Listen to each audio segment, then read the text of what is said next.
Marcus Webb had worn the same gray cardigan on every flight he'd taken since his wife died 4 years ago, and he saw no reason to stop now. It had a hole near the left elbow that he kept meaning to mend, and a smell of chalk, dust that had never quite washed out, though he hadn't stood in front of a classroom in 11 years. He folded it over his arm as he approached the jet bridge at Gate 14, boarding pass in his other hand, and did not notice the two young men in slim navy suits watching him with the particular impatience of people who had paid for something and expected it to look a certain way. "Sir, you're in 2A, the gate agent said, glancing at his ticket, then at him, then back at the ticket, as if the two things did not quite reconcile. "First-class boarding is right through there." "Thank you," Marcus said, and meant it. He had flown enough in his life to know that gate agents rarely got thanked, and it cost him nothing to be the exception. He made his way down the aisle of the wide-body jet, counting rows out of habit, a thing he'd done for 40 years with attendance sheets, and now did with everything: seat numbers, grocery aisles, the pews at his granddaughter's confirmation. 2. A window seat.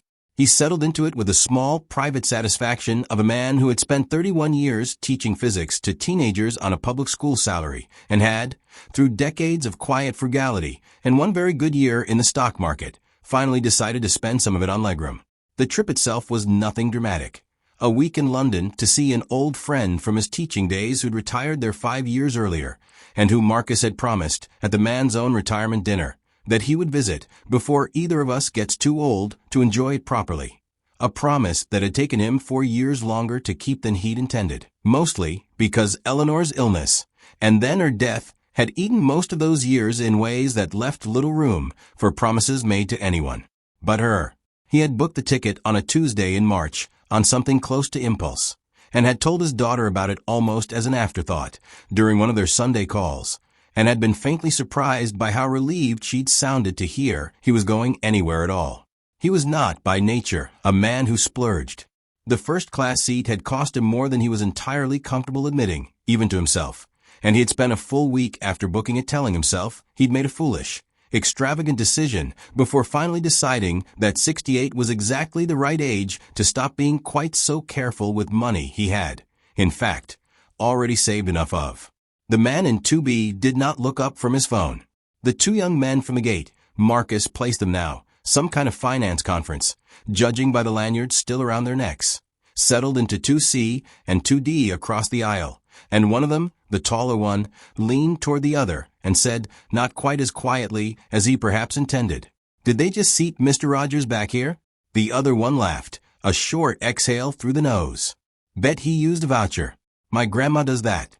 95 years on this earth, and she still can't pass up a free upgrade." Marcus heard every word. He had excellent hearing for a man of 68, a fact his doctor found mildly remarkable and his students, over the years, had found deeply inconvenient. He said nothing. He reached into the seat pocket, pulled out the safety card, and read it, not because he needed to, but because it gave his eyes somewhere useful to rest that wasn't the two young men across the aisle, and because 40 years in a classroom had taught him that dignity was a thing you carried yourself, not a thing other people could hand you or take away. A flight attendant came through with a tray of pre-departure drinks, orange juice, champagne, water. "Something to drink, sir?" "Water's fine, thank you." He noticed her name tag, Priya. She had a quick, competent way of moving that reminded him of his best students, the ones who did the work without needing to announce that they were doing it. "First time flying with us?" she asked, setting the glass down on his tray table, with a small paper coaster beneath it. "First time in a while up here," Marcus said, glancing around the cabin. "Usually, I'm further back." "Well, welcome up front." She smiled and moved on to 2C, where the taller young man was already asking her, with the over-familiar breeziness of someone who wanted to be liked by service staff, whether the champagne was any good. Marcus turned to the window. Below, ground crew moved around the tarmac in their orange vests, and a fuel truck pulled away from beneath the wing. He watched it the way he'd watched 1,000 things over the years without ever quite losing his fascination with them. How systems worked, how the parts fit together, how a 200-ton machine got convinced to leave the ground and stay there. He'd taught that once. Bernoulli's principle, lift and drag, the four forces of flight, drawn in chalk on a green board for bored 16-year-olds who wanted to know when the bell was going to ring. Every year, without fail, at least one kid would ask, "But how does something that heavy actually fly?" And every year Marcus would give the same answer he believed to be true about most things worth understanding. Because a lot of very careful people did a lot of very careful math, and then a lot of other very careful people checked it. He did not tell his seatmates or the flight attendant or the two young men across the aisle that he had once been one of those careful people. It hadn't been relevant in a long time.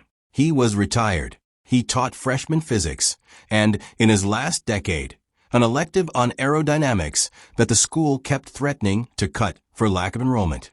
He drove a 12-year-old Honda. He fed the neighbor's cat when they traveled. There was no reason for the finance boys across the aisle to know anything else about him, and it had never occurred to Marcus that there needed to be. Across the aisle, a mother traveling with a small boy in 3 was doing the quiet, endless work of keeping a 4-year-old entertained without a screen for the first 10 minutes of taxi. And Marcus caught the boy's eye once, briefly, and made the small, absurd face he'd once used on his own daughter 30 years earlier. Cheeks puffed, eyes crossed. That never once, across 2 generations, failed to make a small child laugh. The boy giggled and hid his face against his mother's arm, delighted and a little scandalized. And Marcus went back to his safety card feeling, in some small, private way, entirely pleased with himself. It was, he thought, one of the underrated gifts of having spent a career around teenagers. You never quite lost the specific skill of making a bored child laugh, even decades after your own children were grown.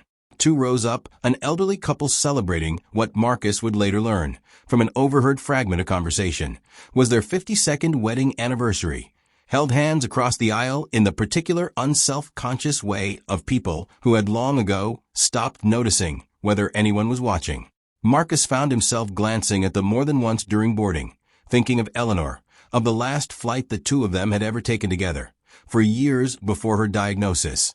To see the daughter in Seattle, who now called him every Sunday out of a mixture of love and gentle worry that he tried, mostly successfully, not to resent. The safety briefing played on the overhead screens. The captain's voice came over the intercom, warm and unhurried, introducing himself as Captain Alan Reyes and the first officer as Ben Kowalczyk, giving the flight time, 6 hours and 40 minutes to London. Smooth air expected over the Atlantic. A tailwind that might get them in a little early. Ordinary words. Marcus had heard some version of them hundreds of times in his life, in cockpits and cabins both, and something in him, some old, worn groove, still sat up a little straighter to listen. The plane pushed back.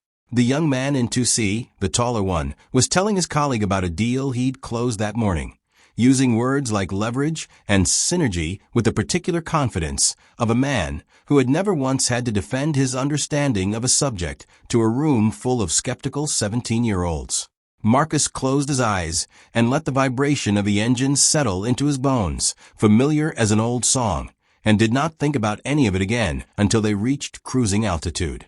There had been a version of Marcus Webb, once, who would have known exactly how many pounds of thrust each engine was producing at this phase of taxi, who would have felt the small shift as the aircraft rotated onto the runway and silently calculated headwind component out of habit rather than necessity. That version of him had wings on his uniform and a voice that other men trusted in the dark, and he had put him away so thoroughly, so many years ago, that most days he forgot the man had ever existed at all. It had started, that other life, on a base in the high desert of California, in the kind of heat that made the runway shimmer even in October. Marcus had enlisted at 19 with a head for numbers and no particular plan beyond getting off his father's failing dairy farm in Wisconsin, and the Air Force, in its indifferent way, had looked at his aptitude scores and decided he belonged in communications. He hadn't asked for it. He'd wanted to fly, the way every 19-year-old with poor eyesight and a stubborn streak wants to fly, and communications had felt, at first, like a consolation prize, a desk job with a uniform. It had not stayed a desk job for long. Within 2 years he was flying, just not in the seat he'd imagined, aboard long, droning aircraft whose entire purpose was to listen, and to relay, and to be the one working channel in the sky when every other channel had gone quiet. He'd spent 4 years learning the guts of radio systems the way other young men learned engines or airframes. not as an abstract subject, but as something you touched with your hands in the dark at altitude, with headphones clamped over your ears and a crew depending on you to find the signal that wasn't supposed to be there. He had been good at it. Better than good. There had been a night over the Pacific, in his second year, when a flight of fighters lost their primary tactical frequency in weather bad enough that visual contact was an option. And it had been Marcus, 21 years old, patching together a relay through 2 aircraft and a ship's radio operator who barely spoke English, who had gotten all 4 of them home. Nobody outside a small circle of men had ever known his name in connection with it. That was rather the nature of the job. You existed, so that other people's names could be the ones that mattered. He had left the service at 26, married Eleanor a year later, and gone back to school on the GI Bill with a plan that surprised even him. Not engineering, not the aerospace industry that would have gladly hired a man with his background, but teaching. He had wanted, he told Eleanor once, in the one real conversation they'd ever had about it, to spend the rest of his life explaining things to people who were confused, rather than being the last quiet voice standing between confusion and disaster. He'd had enough of disaster. He wanted ordinary Tuesdays. He wanted a classroom with a radiator that clanked and windows that didn't open far enough and 40 teenagers a year who would forget almost everything he taught them except, if he was lucky, the shape of how to think. He had gotten his wish, more or less, for 31 years. He did not regret it. He had told himself, somewhere in his 40s, that the version of him who once talked frightened pilots through the dark had been retired for good. The way a tool gets put in the back of a drawer, not thrown away, exactly, just no longer expected to be needed. 2 hours in, dinner service came and went. Marcus ate the chicken, declined the wine, and read 40 pages of a paperback Western he'd bought in the airport because the cover reminded him of something his father used to read. Around him, first class had settled into its usual quiet rhythm. Laptops open, headphones on, the soft clink of ice in glasses. The 2 finance boys had moved on from work, talked to something about a fantasy football league, their voices pitched low enough now that Marcus mostly tuned them out. Priya came by to clear his tray. "Can I get you anything else, sir?" "No, I'm well taken care of. Thank you." He hesitated, then added, because it seemed worth saying, "You've got a good way about you. Calm. That's not nothing up here." She looked briefly surprised, then pleased, in the way of someone who did a job well and rarely heard it named. "That's kind of you to say." "Not kindness. Observation." Marcus smiled. "I spent a long time watching people work under pressure. You've got the knack." "What did you do?" she asked, tray balanced on her hip. "Taught high school physics," he said. 31 years. "That's a kind of pressure too, I bet." "More than people think," Marcus said, and left it there, because it was true, and because it was, in its own way, a complete answer. One that told her everything relevant and nothing more. She moved on down the aisle. Marcus went back to his book. Outside the window, the light had gone the deep, bruised orange of high-altitude evening, the sun chasing them west and losing, slowly, the way it always did on a flight like this. He did not know yet that in 11 hours' time, he'd know that light, the particular gold of its slanting across an instrument panel. In a way, he had not expected to know it again. For now, it was only sunset, seen from seat 2A, the way it had been seen from 1,000 other airplane windows by 1,000 other passengers who would land, collect their bags, and go on with lives that had asked nothing extraordinary of them that day. Marcus had no reason to think his would be any different. He finished his water, adjusted the small reading light above his seat, and returned to his paperback Western, in which a retired lawman, some 30 pages from the end, was being asked by a frightened young deputy to explain, one more time, exactly how a man was supposed to stay calm when everything in a town had gone wrong at once. Marcus read the passage twice, smiled faintly at some private recognition he couldn't yet name, and turned the page, entirely unaware of how soon he would be asked for real, to give an answer of his own. Captain Alan Reyes had flown this route more times than he could easily count, and in 22 years with the airline he had developed the specific, hard-won calm of a man who had already imagined every bad thing that could happen at 37,000 feet and made his peace with most of them. He liked the overnight transatlantic legs. He liked the quiet of the cockpit at altitude, the long stretch of ocean below with nothing on it but the occasional running lights of another aircraft, far off and unbothered, going about its own business through the dark. First Officer Ben Kowalczyk was 29 sharp and 11 months into flying wide bodies after 4 years on regional jets. He was good, genuinely good, quick hands, clean instrument scans, the kind of pilot who'd go far. But he had not yet had the one bad night that every pilot eventually has, the night that either breaks something in you or teaches you what you're actually made of. Alan had flown with him 6 times now and liked him. He hoped, in the vague, protective way senior captains sometimes hope for their first officers, that Ben's bad night would come later rather than sooner, and that when it did, Alan wouldn't be the one sitting next to him. He was wrong about the timing on both counts. The two men had settled into the particular companionable silence of a long crossing, the kind that develops between people who trust each other's competence and don't feel the need to fill every minute with talk. Ben had run the fuel numbers twice out of habit rather than concern and found them exactly where he expected.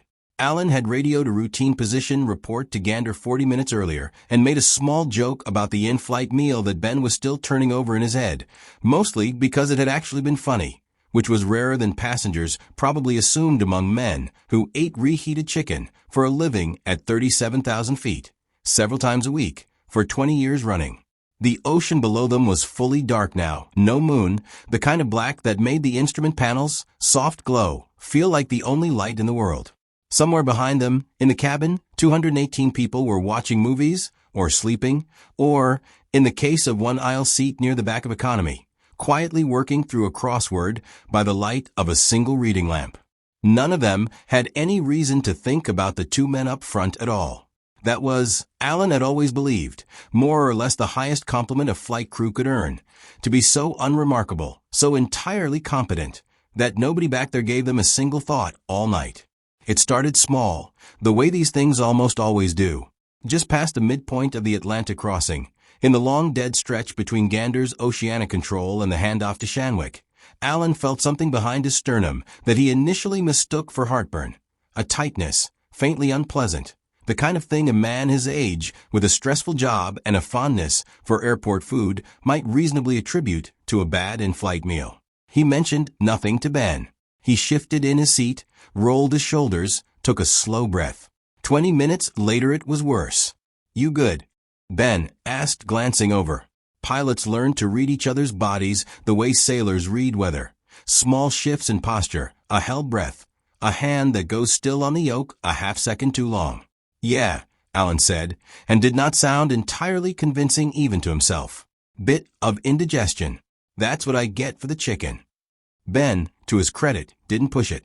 But 10 minutes after that, when Alan reached for his checklist, and his hand did not do what he told it to do, a strange, disconnected lag, like reaching for something underwater. Both men understood, without saying so, that this was not indigestion. "Alan." Ben's voice had changed register entirely. "Talk to me." "Chest," Alan managed. The tightness had become something else now, a real pain, radiating down his left arm in a way that every pilot's aeromedical training flagged in bold red letters. "Might be cardiac. Take the aircraft." "I have the aircraft," Ben said, the phrase coming out of him fast and automatic, trained into muscle memory through years of simulator sessions for exactly this kind of moment and never, until now, needed for real. His hands found the yoke. His eyes went to the instruments. Underneath the training, underneath the calm phrasing, his heart was going hard enough that he could feel it in his throat. Alan managed to unbuckle enough to lean back in his seat, breathing shallow, sweat beating at his hairline. "Radio," he said. "Declare. Get the flight attendants. Medical." Ben's hand went to the mic switch, and that was when the second problem announced itself, not dramatically, not with any alarm or warning light, but with a silence where there should have been a voice. He keyed the radio to raise Shanwick Oceanic Control, requesting priority handling and a medical diversion, and got nothing back. Not static, not garble, nothing. As if he were speaking into a room with no one in it. He tried again. Nothing. A cold, focused fear moved through him, entirely separate from his worry for Alan, who was now hunched forward against his harness with his eyes closed, breathing in short, controlled pulses through his nose the way he'd been taught in a first aid course 15 years ago and never expected to actually need. Ben checked the radio panel. Frequency correct. Volume up. He tried the secondary, VHF. Nothing. He tried HF, the long-range system that was supposed to be their backbone out here in the empty middle of the ocean, hours from the nearest reliable VHF coverage, and got only a thin, useless hiss. Some fault, later, much later. An investigation would trace it to a corroded connector in a junction box behind the avionics bay, the kind of small, unglamorous failure that brings down large systems. Had taken out both his primary transmission paths at almost exactly the moment he most needed them. He had a captain who might be having a heart attack, 6 hours from the nearest continent in either direction, 218 souls on board, and no way to tell anyone on the ground any of it. Priya Nair had been flying for 6 years, long enough to have developed her own private taxonomy of first-class passengers, sorted not by wealth or status, but by a quieter, more useful metric. How they behaved when something went wrong with the smaller things, the delayed meal or the broken entertainment screen.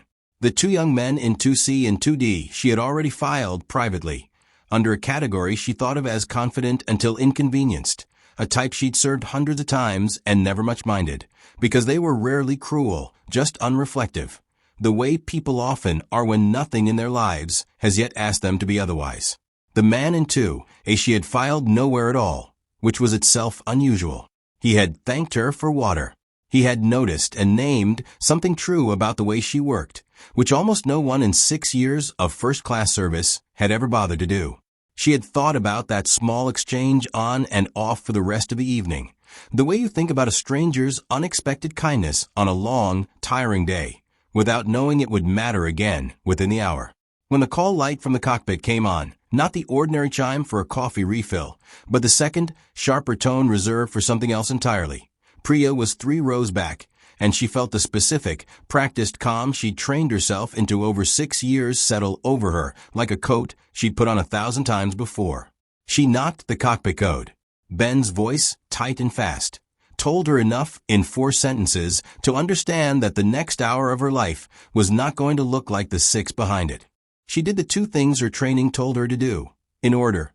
She initiated the search for a doctor over the cabin speakers, keeping her own voice level enough that most of the passengers took it for a routine, low-key request rather than what it actually was. And she pulled up the passenger manifest on her handheld to check for any relevant flag notes. A formality more often useless than not. It was not useless this time. A single line, buried in the miscellaneous field of Seat 2A's record, made her stop scrolling entirely. USAF Veteran Communications Specialist RET, flag per airline veteran recognition program. It was the kind of note the airline attached automatically to a small percentage of veteran passengers, mostly for the purpose of an occasional thank you card or a boarding announcement. And Priya had never once, in 6 years, seen it turn out to matter. She looked up from a screen, down the aisle, at the man in the gray cardigan who had thanked her for water and told her she had the knack for staying calm under pressure, and made a decision in about 4 seconds that she would later describe, when asked, as the easiest and hardest one of her career, easy, because some instinct told her immediately that it was right. Hard, because it meant walking up to a total stranger and asking him to trust her with something enormous, based on nothing but a database flag and the particular quality of the 2 sentences he'd said to her 40 minutes earlier. The call for a doctor came over the cabin speakers in Priya's voice, admirably level, asking if there was a medical professional on board who could assist the flight crew. Marcus looked up from his book, along with most of first class, and watched a woman a few rows back, mid-30s, cardigan, tired eyes that suggested she'd already worked a long shift somewhere before boarding this one. Unbuckle and move forward. He went back to his book. It was not his business, and he was old enough to know the difference between concern and interference. 3 minutes later, Priya was at his elbow, and something in her face told him this was not, after all, going to be a night where he stayed out of it. "Sir," she said quietly, crouching slightly so her voice wouldn't carry to the rest of the cabin. "I'm sorry to ask this, and I need you to keep your voice down when I do. Did you serve in the military?" The question landed strangely out of nowhere, and Marcus felt the small, specific vertigo of a door from a very old part of his life swinging open without warning. "A long time ago," he said. "Why do you ask?" I need to be honest with you, because we don't have time for me not to be. The captain is having a possible cardiac event. First Officer Kowalczyk has the aircraft, and he's lost radio contact. Both channels. He can't reach anyone." Priya's hands were steady, but her voice had dropped an octave, the particular flatness of someone holding herself together through discipline rather than calm. "I pulled the passenger manifest to see if we had a doctor, and I saw your name flagged in the crew notes. It says former Air Force, comms specialist." Marcus felt the old cardigan settle heavier on his shoulders than it had a minute ago. "That flag shouldn't exist," he said slowly. "That's a long time ago. Almost 40 years. "I don't care how long ago it was," Priya said. "First Officer Kowalczyk is alone up there with a sick captain and no way to talk to anyone on the ground. And I have 400 people behind me and nobody who knows the first thing about a radio system. If there's any part of what's in that flag that's still true, I need you to come with me right now." Across the aisle, the taller finance boy had gone quiet, his phone forgotten in his lap, watching this exchange with the dawning, uncomfortable realization that something real was happening 2 feet away from him, and he had spent the last 4 hours making fun of an old man in a cardigan. Marcus closed his book.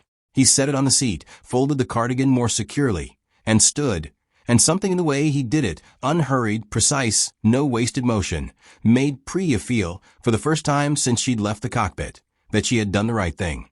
"Take me up," Marcus said. They moved forward together, fast but not running. Priya had learned a long time ago that a flight attendant running down the aisle was its own kind of emergency, and she wasn't about to start one. Marcus walked half a step behind her, and in that half a step, 40 years fell away from him in a way he could not have explained to anyone who hadn't lived it. Before he'd been a teacher, before the classroom and the chalk and the 3 decades of explaining lift and drag to teenagers who mostly wanted the bell to ring, Marcus Webb had been a young airman with unusually good hands and an even better ear, assigned to airborne command and control, long, droning missions aboard aircraft that existed for exactly one purpose: to be the voice in the dark when the usual voice went silent. He had spent 4 years learning radio systems the way some men learn a language, not as a skill, but as a second nature, learning what to do when the primary channel died and the backup died, and you had 11 minutes to find a third way before someone stopped being able to reach you at all. He had not touched an aircraft radio system in 39 years. He had told himself more than once that the man who'd known those systems was someone else entirely, a person he used to be, and had quietly retired along with everything else. He was wrong about that too. They reached the cockpit door.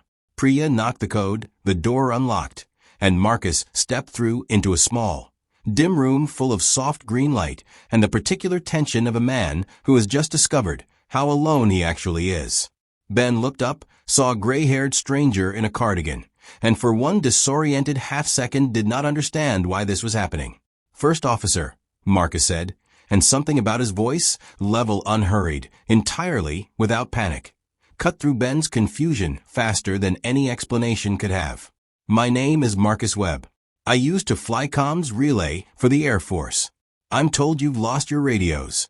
I'd like to help if you'll let me." Behind him, in the captain's seat, Alan Reyes made a low sound that might have been a laugh under different circumstances. "Buckle him in," he said, through gritted teeth. "Whoever he is." There was a jump seat behind and between the 2 pilot positions, and Marcus lowered himself into it with the careful economy of a man who had once done this for a living and had never quite let his body forget the shape of the motion, even if his mind had spent decades pretending otherwise. Priya handed him a headset. He put it on and felt, for one strange, vertiginous moment, 39 years collapse into nothing at all. "Talk to me," he said to Ben. "What have you tried in order and what happened?" Ben ran through it, fast and clipped, the way pilots are trained to report. VHF primary, dead. VHF secondary, dead. HF long range, nothing but hiss. He checked circuit breakers, cycled the radio panel, tried the celcal. Nothing. Marcus listened without interrupting, his eyes moving over the panel in front of him. decades-old memory surfacing in pieces, like something rising slowly through water.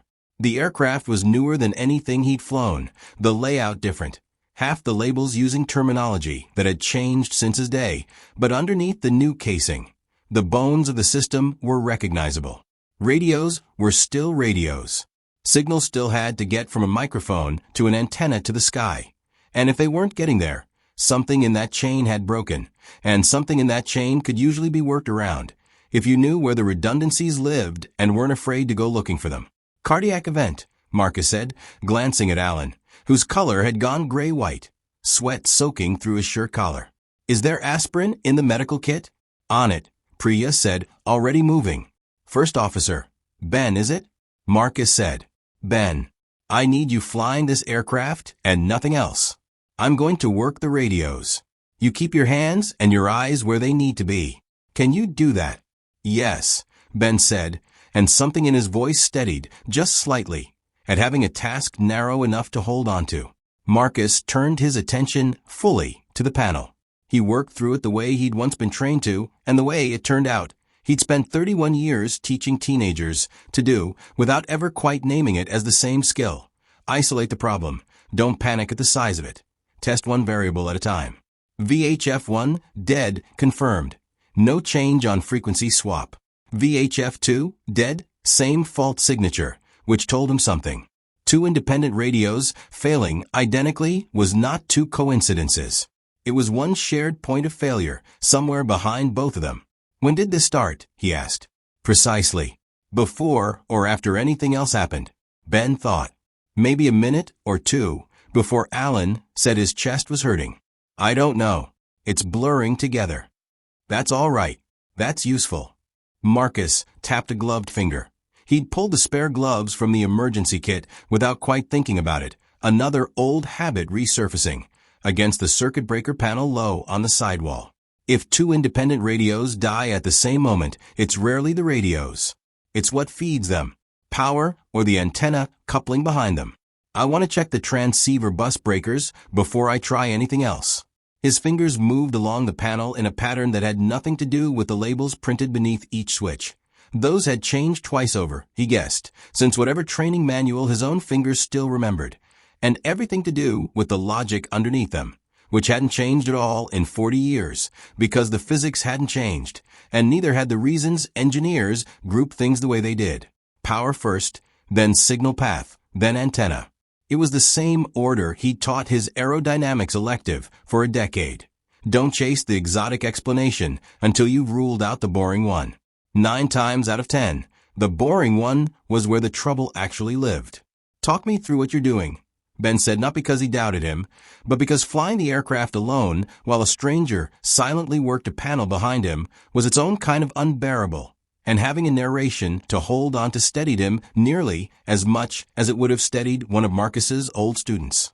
I'm looking for the thing that would take down two independent systems at once without taking down anything else, Marcus said, eyes still moving.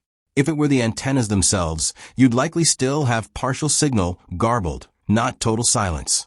Total silence on both at the same moment points to something they share. Most aircraft split their radios onto separate buses, specifically, so one fault can't kill both, which means if both went down together, either that separation failed or something further upstream, closer to the source, took out the shared path before it ever reached the split.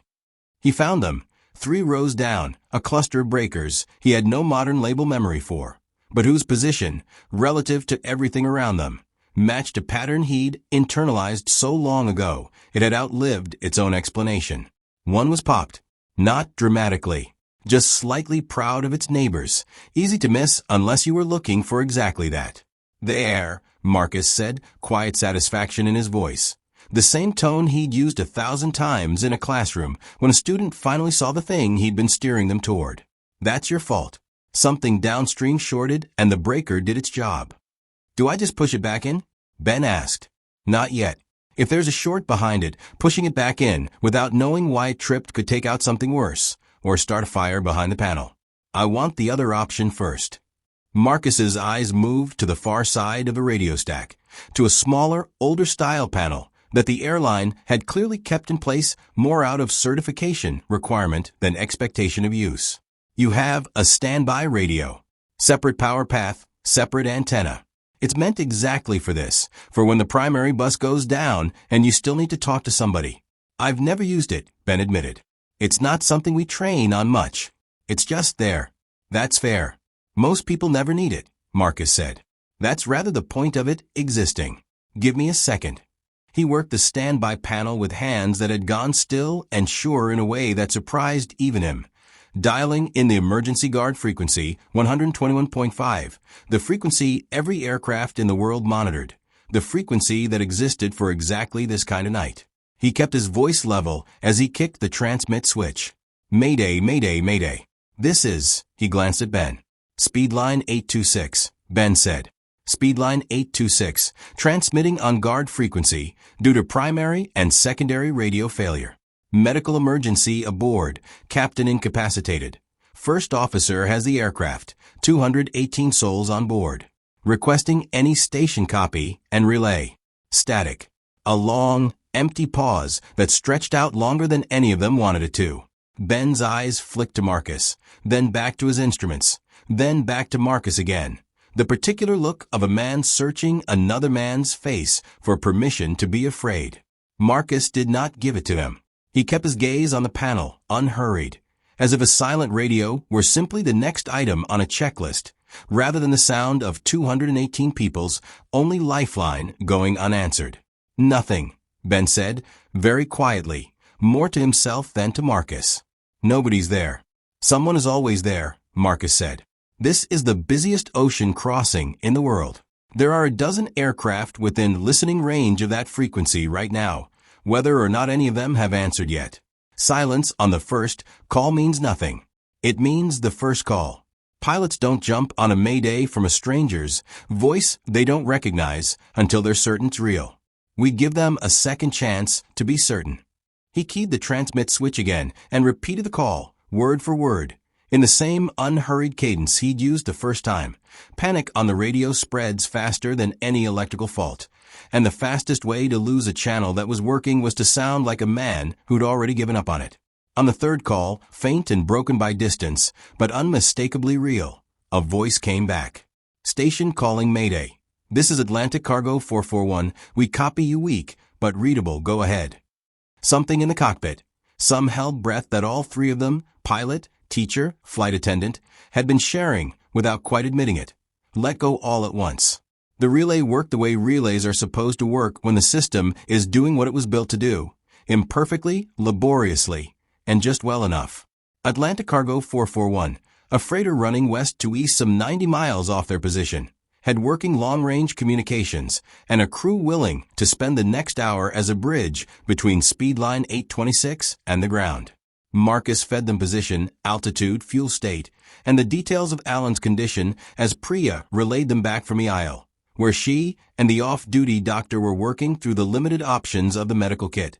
Aspirin, oxygen, the calm, repeated reassurance that help was coming even when none of them could yet say how. Ask them how far to the nearest suitable airport, Marcus said. Not the nearest airport. The nearest one that can take an aircraft this size and has emergency medical standing by. Ben, hands steady now on the controls in a way they hadn't been 20 minutes earlier, called up the diversion options on his display. Shannon, Ireland. We're maybe 50 minutes out at current speed if we push it. Ask them to relay that we're diverting to Shannon, Marcus said. Declare the emergency formally. I want ground services and a cardiac team waiting on the runway before we're anywhere near it. Ben worked through the diversion checklist with hands that had finally stopped shaking, though his voice, when he spoke again, still carried a thin, brittle edge that hadn't fully settled. I keep running the fuel numbers, he admitted, not looking away from his displays. Over and over. I know they're fine. I've checked them 4 times. I can't make myself stop checking. That's not a flaw, Marcus said. That's your training doing exactly what it's supposed to do under load. The mind wants certainty it can't fully get, so it goes back to the one number it can actually verify. Check it a 5th time if it helps. Just don't let the checking replace the flying. He paused, watching the younger man's shoulders, still set high and tight against his ears. Drop them an inch, Marcus added, almost offhand. Your shoulders. You've had them up around your ears for the better part of an hour. It won't fix anything by itself, but a body that's braced for a hit thinks it's still under one, long after the actual dangers pass the first test. Give yourself permission to unclench for 30 seconds. The airplane will still be here. Ben let out a breath he seemed not to have noticed he was holding, and self-consciously rolled his shoulders once, twice, and Marcus watched some fraction of the tension visibly leave him. The way it might leave a nervous student finally given permission to admit they didn't understand a problem yet. It was a small thing. Marcus had used some version of that same observation on hundreds of teenagers over the decades. Sweating through a test, they'd convinced themselves they were failing before they'd finished the first page. And it worked, he had found, on frightened first officers at 37,000 feet in almost exactly the same way it worked on frightened 16-year-olds. Not because the words were magic, but because someone calm enough to notice your shoulders had, by simply noticing, proven the room wasn't as far gone as it felt. The message went out through the freighter, relayed again through their own working HF to their own company dispatch to Shannon Approach Control. A strange and imperfect chain of human beings passing a single, urgent piece of information hand to hand across an ocean, because the machine built to do it directly had, for one night, failed. It worked. It was slower than it should have been, and every one of the 50 minutes that followed felt longer than it had any right to, but it worked. Somewhere in the middle of it, with the breakers still popped and the standby radio doing the only talking any of them had, Ben glanced sideways at Marcus with an expression that was half gratitude and half genuine, professional curiosity. How do you know all this? He asked. This panel. Half of it's older than the airline's current fleet. The panel's newer than what I trained on, Marcus said. The idea behind it isn't. Every aircraft that's ever been built assumes something's eventually going to fail, and it builds in a second way to do the important things. Nobody designs a system with exactly one way to talk to the ground. They just don't advertise the second way, because if people knew it was there, they'd stop taking the first way seriously. He glanced at the popped breaker, still untouched. Still a live question they'd deal with once they weren't 50 minutes from the nearest hospital. I used to teach that. Not the radios, the idea. Redundancy. That the world doesn't usually fail all at once. It fails one small piece at a time, and the whole job is noticing which piece, and knowing you've got another way through. There was a long stretch, somewhere in the middle of the 50 minutes to Shannon, when nothing much needed doing. The relay chain was working. Alan's condition had stabilized as much as it was going to, without a hospital, and Ben was simply flying the airplane competently and quietly, toward a runway neither of them could see yet. In that lull, Marcus found his mind drifting unbidden to Eleanor, the way it sometimes still did at odd hours, in grocery store lines, at red lights, in the particular quiet of a cockpit 40,000 feet above an ocean he'd once flown across a very different way. She would have found this whole night absurd, he thought. She would have sat up in bed when he told her about it, assuming he'd ever have told her, which he doubted. He had never once, in 38 years of marriage, mentioned the specifics of those 4 Air Force years in any detail she could have repeated back. And she would have said something like, "Well, of course they gave you the radio, Marcus.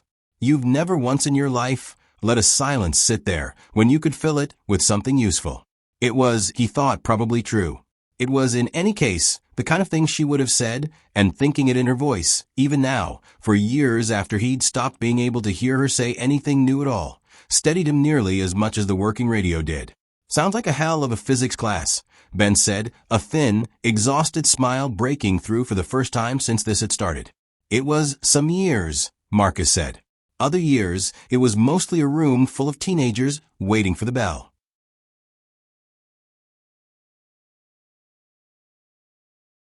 Behind them, Alan stirred, color slightly better with the aspirin and oxygen in him, though still far from well. "Webb," he said, voice thin but steadier than it had been. "Whoever you are, thank you." "Don't thank me yet, Captain," Marcus said, without looking away from the radio panel. "We haven't landed." 90 miles east, aboard Atlantic Cargo 441, a Boeing freighter hauling machine parts and pharmaceuticals toward Frankfurt, Captain Denise Okonkwo had been 3 hours into a quiet, unremarkable leg when the guard frequency crackled to life with a voice she would later describe, in her incident report, as unervingly calm for the words coming out of it. She had been flying cargo for 11 years, after 6 in the Navy, and she had heard exactly 2 real Mayday calls in her career before that night, enough to know the sound of a pilot in genuine trouble, and enough to know that this did not, at first, sound like one. There was no shake in the voice, no rushed cadence. It read out a position and a problem the way a man might read a grocery list, and it was precisely that steadiness that made her first officer, a younger man named Tomas, who had never once heard a real emergency call in 5 years of flying, sit up straight in his seat and say, "That's not the pilot. Listen to it. That's not how pilots talk when they're scared." "Doesn't matter who's talking," Denise said, already reaching for her own transmit switch. "Answer it." They spent the better part of an hour as the relay link in a chain that stretched from a stranger's borrowed radio voice to their own dispatch desk, in Atlanta to Shannon Approach Control 4,000 miles away, reading back numbers, confirming positions, repeating medical details with the careful, deliberate pace of people who understood that a garbled word passed hand to hand across that many links could turn a survivable situation into something worse. Tomas kept a handwritten log of every transmission, the pen shaking slightly in his hand for the first 20 minutes, and steady by the end of it, the way hands tend to go once there's a job to do, and no more room left over for fear. "You believe him?" Tomas asked at one point, during a lull, while Speedline 826 worked through their approach checklist, and the channel went briefly quiet. "The guy doing the talking, whoever he is." Denise thought about it, turning her head to look out at the black ocean below, empty in every direction. "Man's voice hasn't wavered once in 40 minutes, she said. "Doesn't matter who he is on the ground. Up here tonight, that's the only reference I've got, and it's telling me he knows exactly what he's doing." She keyed her own mic to relay another confirmation to Shannon. "Whoever taught him to sound like that, I hope somebody thanks them." She had no way of knowing, that night, how literally that hope would turn out to be true, that 31 years of standing in front of restless teenagers, refusing to let his own voice rise no matter how loud a classroom got, had built the exact instrument now steadying a stranger's cockpit 4,000 miles from the nearest chalkboard. Some skills, it turned out, didn't much care what room they were built in. Word had, of course, gotten back to first class, the way word always does on an aircraft, traveling through the cabin in the low murmur of passengers turning to each other, the flight attendants careful, practice comm not quite masking the tension underneath it. The 2 young men in 2C and 2D had gone very quiet somewhere around the 40th minute, the fantasy football conversation long abandoned. Their phones dark in their laps, not because there was anything to see on them, but because neither of them could think of anything that felt appropriate to look at. "That's him," the taller one said finally, quietly, more to himself than to his colleague. "The guy in the cardigan. That's the guy we—" He didn't finish the sentence. He didn't need to. His colleague was already staring at the closed cockpit door with the specific, sinking discomfort of a man revisiting, in fast and unflattering detail, every word he'd said in the last 6 hours. Priya moved down the aisle at intervals, giving updates in the comm. Rehearsed cadence flight attendants are trained to use for exactly this kind of night. The aircraft was diverting to Shannon for a medical situation. The crew had everything under control. They expected to land within the hour. She did not say anything about who was in the cockpit, and it did not matter. By the time the seatbelt sign chimed on for descent, most of first class knew anyway, in the particular way that a small, closed community of frightened people always finds out the truth eventually, whether or not anyone officially tells them. A few rows back in seat 4F, a woman named Grace Amati sat with her hand pressed flat against her chest, not from fear exactly, but from something closer to recognition. She taught middle school in Detroit, 6th grade science, 22 years now, and she had spent the last half hour turning over, again and again, the sound of the 2 young men laughing at the old man in the cardigan when he'd boarded, and the specific, familiar sting of it, the way people so often mistook the quiet competence of a teacher for something smaller than it was. She did not know Marcus Webb's name yet. She would learn it later, from a news article that ran the following week, and she would clip it out and pin it to the corkboard above her desk, next to a faded photo of her own first classroom, as a thing to look at on the hard days, of which there were many, and to remember that the room you spent your life in did not have to be the only room that ever knew what you were capable of.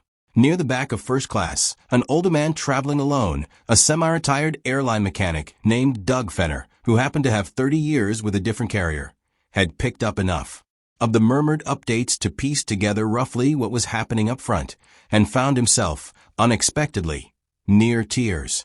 "Guys using the standby set," he said quietly, to no one in particular, to the empty seat beside him. "Nobody uses that thing. I forgot it was even required equipment half the time." He said it like a benediction, the way old tradesmen sometimes speak about the parts of their craft that history had quietly stopped valuing, right up until the night it saved everyone. In the cockpit, the last 30 minutes had gone from crisis to procedure, the unglamorous, essential work of an emergency becoming merely an emergency landing, which was its own kind of relief. Ben flew the approach with a precision that surprised even himself, guided by Marcus reading back checklist items in a voice that had not once, in nearly an hour, risen or wavered. Alan, propped upright and breathing supplemental oxygen, watched his first officer fly the aircraft down through cloud and dark toward the lights of Shannon with the particular, complicated pride of a captain who has just watched someone become the pilot he always suspected they could be, under circumstances he'd never have wished on anyone. The wheels touched down at 11:41 at night, local time, smooth enough that half the cabin didn't fully register they'd landed until the reverse thrusters kicked in. Emergency vehicles lined the taxiway, lights turning silently in the dark, an ambulance already rolling toward the gate before the aircraft had come to a full stop. Marcus took off the headset last, after Ben had shut down the radios and the checklist was closed and there was, finally, nothing more for either of them to do. His hands, he noticed with mild surprise, were entirely steady. They had been steady the whole time. It was only now, with nothing left to hold on to, that the weight of the last hour caught up to the rest of him. Not fear, exactly, but something close to it, arriving late the way it so often did. "Mr. Webb," Ben said, turning in his seat for the first time to really look at him. "I don't know what to say to you." "You don't need to say anything," Marcus said. "You flew the airplane. I just helped you talk to someone while you did it." "That's not." Ben stopped himself, shook his head. "That's not remotely what happened, and you know it." Marcus allowed himself, for the first time all night, something close to a smile. "Let's get your captain to a hospital," he said. "We can argue about who did what after that." Alan Reyes was wheeled off the aircraft first, oxygen mask in place, a paramedic already talking through his vitals with a colleague at the base of the jet bridge. The remaining passengers deplaned behind him, filing past the open cockpit door in the unusual, unscripted quiet of people who have just come through something together, even if most of them had done nothing but sit and wait and hope.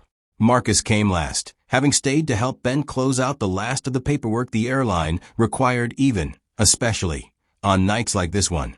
He stepped out into the jet bridge in his cardigan, hole at the elbow and all, and found the aisle in front of him unexpectedly full of people who had not moved on toward the terminal.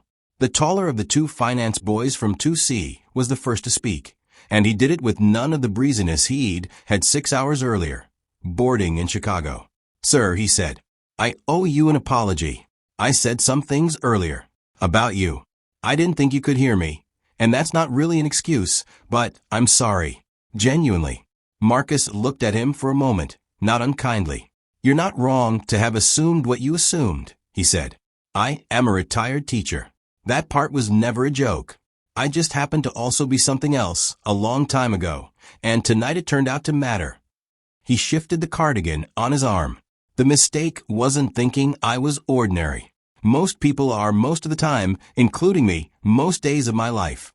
The mistake was thinking ordinary was something to laugh at." The other young man, quieter than his colleague all night, spoke up before Marcus could move on. "For what it's worth," he said, "my grandmother actually was a teacher. 30 years, elementary school, in Ohio. I said that thing about her upgrading herself like it was a joke, and it wasn't even true. She never once flew first class in her life. She couldn't have afforded to. I don't know why I said it. I think I just wanted to say something clever in front of my friend." He looked, briefly, younger than he had all evening. I'm going to call her when we land. I haven't called her in a while. Do that, Marcus said. She'll be glad to hear from you, whatever the reason. Behind them, Doug Fenner, the retired mechanic from the back of the cabin, caught Marcus's arm gently as he passed, just for a moment. Stand by transceiver, he said, shaking his head with something like wonder. 30 years turning wrenches on these things, and I don't think I ever once watched a real one save a flight. You did good work up there, whoever taught you. The Air Force taught me, Marcus said. A long time before either of us had gray hair. Well, Doug said, releasing his arm. Somebody ought to thank them too. He didn't wait for a longer response. He nodded to Priya, who had tears in her eyes she wasn't bothering to hide, thanked her for trusting a stranger with a flagged manifest note and a rusty memory, and walked on up the jet bridge toward a terminal in a country he hadn't planned on landing in, carrying nothing but a paperback western and a cardigan that, he decided somewhere around the immigration desk, he was finally going to get around to mending.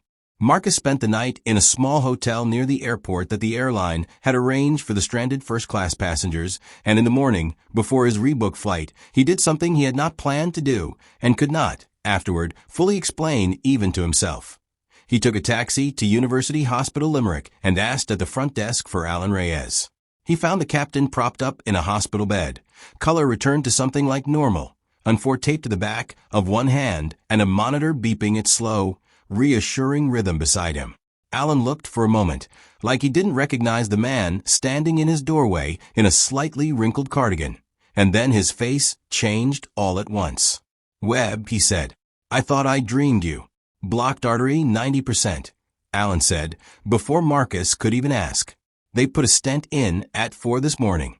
Doctor says another 2 hours up there without it, and we'd be having a very different conversation, or no conversation at all." He shifted, wincing slightly. "I keep trying to remember your face from last night, and mostly what I remember is your voice. Steadiest thing in that whole cockpit, and that includes the instruments." "Ben flew the airplane," Marcus said, taking the chair beside the bed without quite being invited to. "The way old habit sometimes overrode manners. I just kept a channel open." "You keep saying that like it's a small thing." Alan studied him for a moment. "You know what the hardest part of this job actually is? It's not the flying.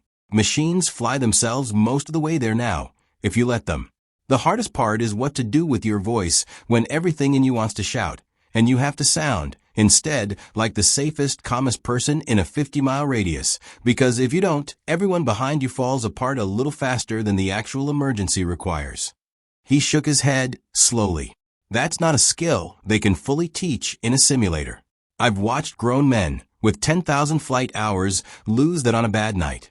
You walked into a cockpit you'd never seen, on an airplane you hadn't touched in decades, and you had it from the first sentence out of your mouth." Marcus was quiet for a moment, looking at his own hands. "I spent 31 years standing in front of rooms that didn't want to be there," he said finally. "Fire drills.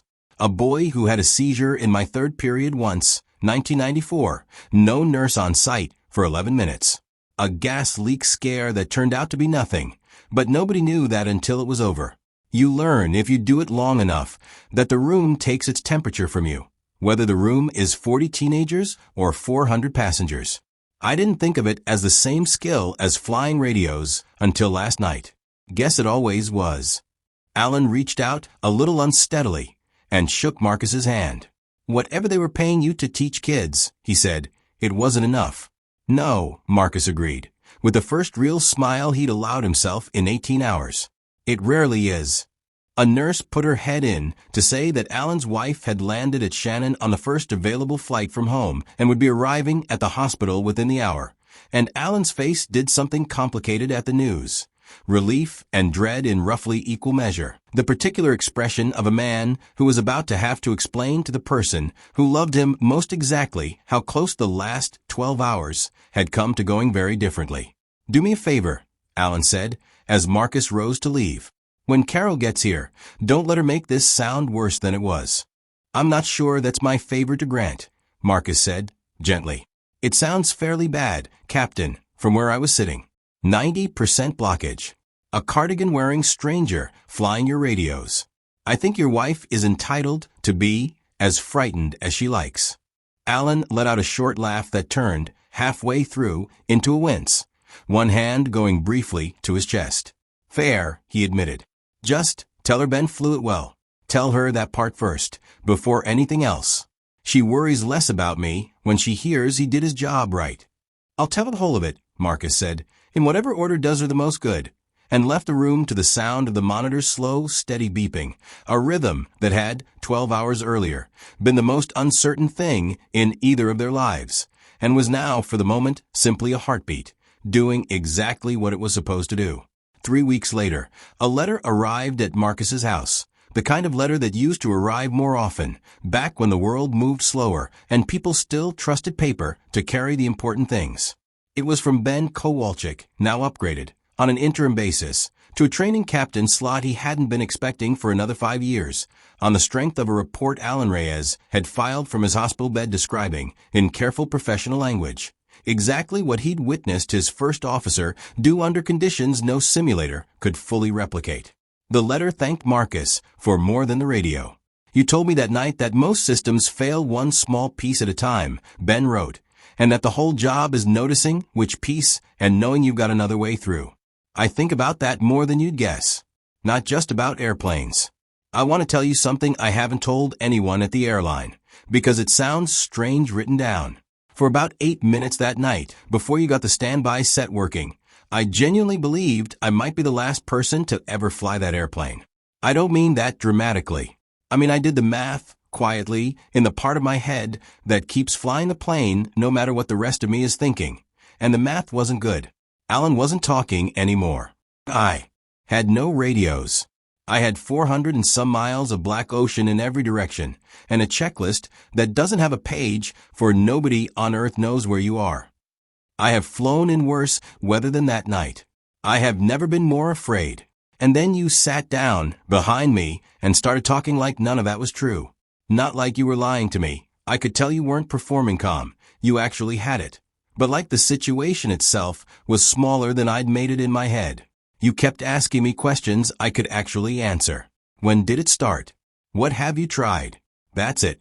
Just enough to think, instead of just enough to panic. I didn't understand until later that you were doing exactly what you must have done in a classroom for 31 years, taking something enormous and making it into the next right question. I don't know if teachers know that's a superpower. I don't think it gets talked about like one. It should. Alan's back flying, by the way, on a modified schedule for now. He asked me to tell you he still tells the chicken joke, and that he's decided the diagnosis was worth it just for the story. I don't think he means that exactly, but I understand what he's getting at. Thank you for getting on that plane. Thank you, more than that, for whatever 31 years of teaching did to you before you ever got on it. Marcus wrote back within the week a shorter letter, because he had never been one to match another man's length just for the sake of it. He told Ben that the 8 minutes Ben described, believing himself alone, believing the math had turned against him, and flying the airplane competently anyway, were, in Marcus's considered opinion, the actual story. Not the radio. Not the old training resurfacing at a convenient hour. A 29-year-old man doing his job with total precision, while genuinely believing he might not survive the night. I have known men decades older than you who never once found out if they had that in them. Marcus wrote, You found out at 29 over open ocean, with no one to see it but a stranger. I don't think you should waste much more time wondering whether you're the pilot you hope to become. You already are. You were, before I ever sat down in that jump seat. Marcus read it twice at his kitchen table, then folded it carefully and set it in the drawer where he kept the things that mattered, a handful of letters, his wife's reading glasses, a photograph of a physics classroom, taken the last day of his last year, 40 teenagers squinting into the sun. He thought about Eleanor more than usual that week. She had been the one decades ago who'd first pointed out to him what he'd never quite seen in himself. That the thing that made him good with frightened airmen at altitude and the thing that made him good with frightened 16-year-olds at a chalkboard were, in fact, the exact same thing, dressed in different uniforms. You don't calm people down by pretending nothing's wrong, she used to say, usually while grading her own students' essays at the other end of the kitchen table. The two of them working in companionable silence most evenings for 38 years. You calm them down by being the one person in the room who already knows exactly how bad it could get and isn't scared of that anymore. He had never fully believed her about himself. He believed her a little more now, sitting with Ben's letter in his hands. The story reached the local paper before Marcus could do anything to stop it. Priya, it turned out, had mentioned his name to a reporter without thinking much of it, in the exhausted, grateful blur of the days right after. And from there it moved the way these things do.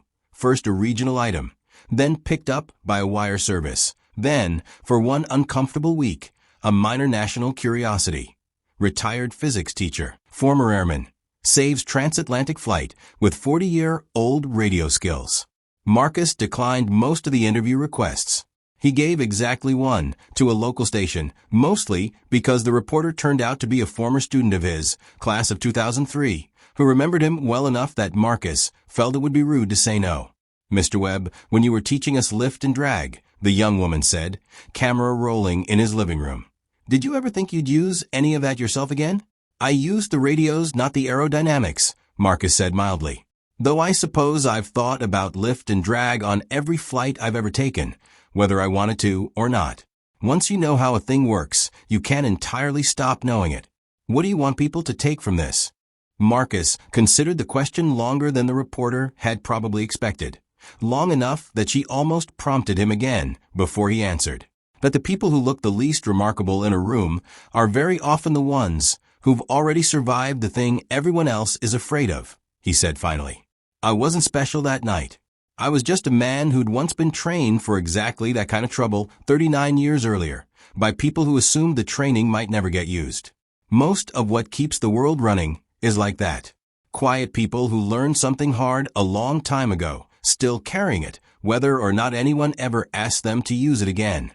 The clip ran for 2 nights on the local news and was, within a week, entirely forgotten by everyone except the people who mattered to Marcus, his daughter in Seattle, who called crying and furious that he hadn't told her any of it himself, the current physics department at his old high school, who invited him back for a guest lecture, and 6 weeks later, a short, formal letter from the airline's flight operations division, thanking him for his assistance and enclosing, with a note that made him laugh out loud alone in his kitchen, a lifetime of first-class upgrades that he suspected, given his flying habits, he would use perhaps twice more before he died.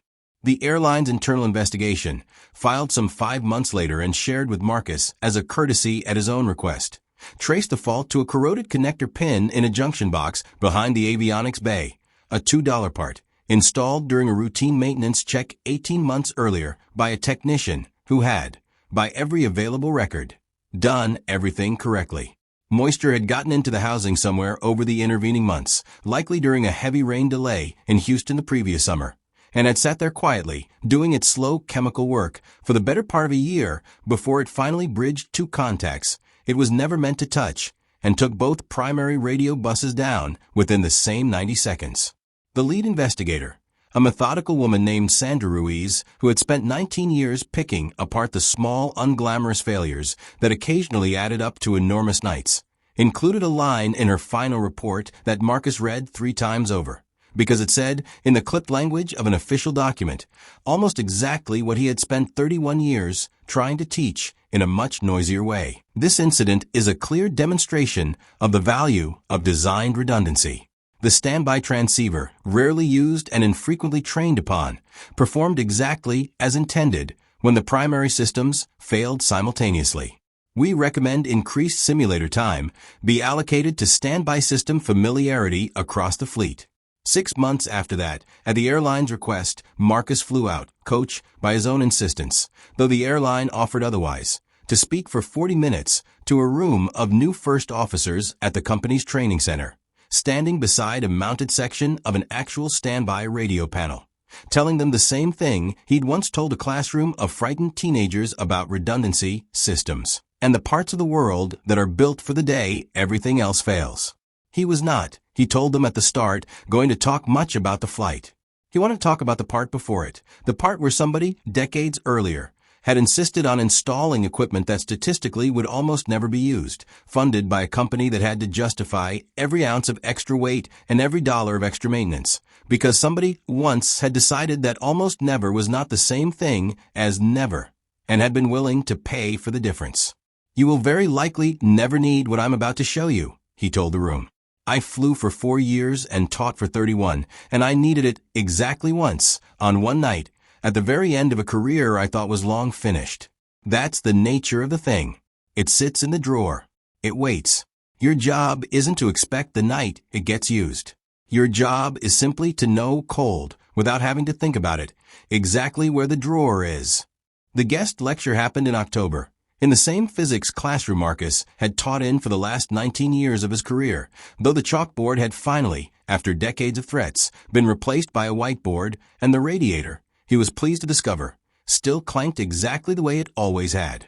He stood in front of 31 juniors who had, without exception, already heard some garbled version of the story from an older sibling or a parent who'd seen the news clip, and who watched him now with the particular, skeptical curiosity of teenagers, deciding whether an adult was actually interesting or merely being presented to them as interesting by other adults. "I'm not going to talk about the flight," Marcus told them, and watched 31 faces fall in near unison, which he found privately satisfying. "You've heard enough about the flight. I want to talk about the 11 minutes before it, when a fault took down a system that had 2 backups, and about the 4 years, decades before that, when a very bored 19-year-old sat in classrooms, not unlike this one, and learned, in tedious, repetitive detail, exactly how radios talk to each other and exactly what to do when they stop." He tapped the whiteboard, where he'd sketched, before they arrived, a simple diagram of a signal path with 3 parallel lines running from one box to another. None of what happened that night was luck. It looked like luck to the people watching. It wasn't. It was 39 years of a piece of knowledge sitting quietly in a drawer, waiting for a night when the drawer got opened. That's what I actually want you to learn today, more than anything about lift or drag or Bernoulli's principle. Learn things all the way down, not for a test, not because you'll need them next week. Learn them because you cannot know now which Tuesday in your 50s or 60s or 70s is going to reach back and need the version of you sitting in this room today. A boy near the back, hand half raised in the particular way of a student not sure if his question was worth asking, finally spoke. "Were you scared? Up there?" Marcus thought about it honestly, the way he tried to think about everything honestly in front of a classroom, having long ago decided that teenagers could smell a dishonest answer from across a room. "Yes," he said, "underneath, the whole time. Fear doesn't go away just because you know what you're doing. What changes is what you let it do to your voice." I was frightened and calm at the same time, the entire hour. Those aren't opposites. People think they are. They're not. The room was very quiet after that, in the particular way a room goes quiet when 31 teenagers have, for one unguarded moment, actually been paying attention, and Marcus, looking out at them, felt something settle in his chest that had nothing to do with an airplane at all. The old, familiar, entirely unglamorous satisfaction of a lesson landing exactly where it needed to. 2 years later, in a windowless simulator bay at the airline's training center outside Denver, Captain Ben Kowalczyk, 31 now, fully checked out as a training captain, still a little surprised most mornings by how fast the promotion had come, sat behind a row of instructor consoles and typed a fault into the system he had, by then, programmed into every single first officer he trained, whether they knew the story behind it or not. The scenario was simple on paper: cruise altitude, routine oceanic crossing, captain incapacitation, followed 90 seconds later by total loss of primary and secondary VHF. He had built it himself, working with a systems engineer to replicate, as closely as the simulator software allowed, the exact fault signature of a corroded connector he had never seen but would remember, in outline, for the rest of his life.